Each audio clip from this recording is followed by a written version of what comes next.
اہدنا الصراط المستقیم، اے اللہ ہم کو سیدھا راستہ دکھائیے۔ سیدھا راستہ کس کا ہے؟ سوال پیدا ہوتا ہے۔ حیدرآباد کے والی سپر ہائی وے مراد ہے؟ صراط الذین انعمت علیہم، اللہ تعالیٰ سکھا رہے ہیں کہ سیدھا راستہ ان کا ہے جن پر ہم نے انعام نازل کیا۔ اب لوگ کہیں گے انعام تو کلفٹن والوں پر بہت ہے، سوسائٹی PHS، کیا ہے نام؟ PH، خیر ہم اس کو نام نہیں آتا۔ تو میں یہ کہہ رہا تھا کہ اللہ تعالیٰ نے بتا دیا کہ شاندار بنگلہ اور شاندار مرسڈیز اور کباب و بریانی اور شاندار اس کی تمام قالینیں، موبائل اور موبائل، دھوکہ مت کھانا۔ منعم علیہم کون؟ جن پر ہم نے انعام نازل کیا، ہم وہی الہی سے تم کو آگاہ کر رہے ہیں۔ تم کسی کے بارے میں فیصلہ مت کرنا، میرے فیصلے کی روشنی میں اپنا فیصلہ کرنا۔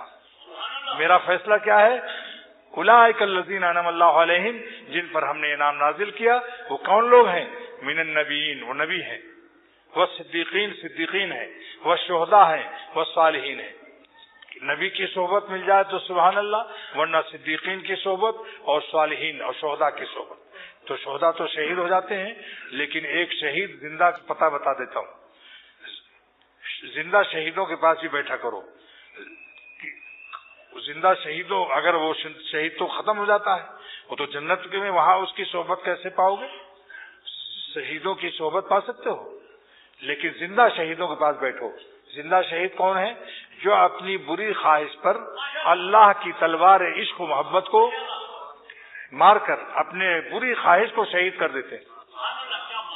اس شہادت کا نام شہادت باطنیہ معنویہ ہے، اور قیامت کے دن شہیدوں کے ساتھ اٹھائے جائیں گے۔ دیکھ لو تفسیر بیان قرآن کے اندر کہ جن لوگوں نے اپنے نفس کی بری خواہش کو قتل کر دیا، کیسے قتل کیا؟ نہیں مانا اس کو، نہیں مانا، تقاضائے معصیت کو نہیں مانا، اور نفس سے کہہ دیا تیری بات ہرگز نہیں سنوں گا، اے لومڑی ہرگز نہیں سنوں گا، جیسے دل چاہتا ہے اس کو دیکھ لو، اس شکل کو، بہت اس میں نمک ہے، چمک ہے، دمک ہے، مگر دیمک بھی لگ جائے گی۔ پھر یہ شعر پڑھو میرا، نہ دیکھیں گے نہ دیکھیں گے، انہیں ہرگز نہ دیکھیں گے، کہ جن کو دیکھنے سے رب میرا ناراض ہوتا ہے۔ تو منعم علیہم کا راستہ ہے انعام والوں کا۔